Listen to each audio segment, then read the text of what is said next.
So this is the chicken wings. So luto na daan guys. Kaso pakikrispihin ko siya.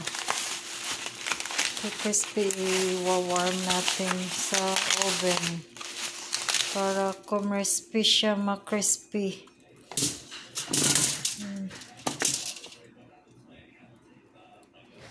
So this wings, it's barbecue wings. It's a barbecue wings. Ayan. Paanohin natin guys, pakikrispihin natin ulit sa oven. Maliliit siya oh. Mas maganda siya kasi hindi siya malalaki na pagka-wings, maliliit. Wow. Parang ano no, parang crab legs ba? Pero chicken wings siya. Ayan. Tapos ayan, 400.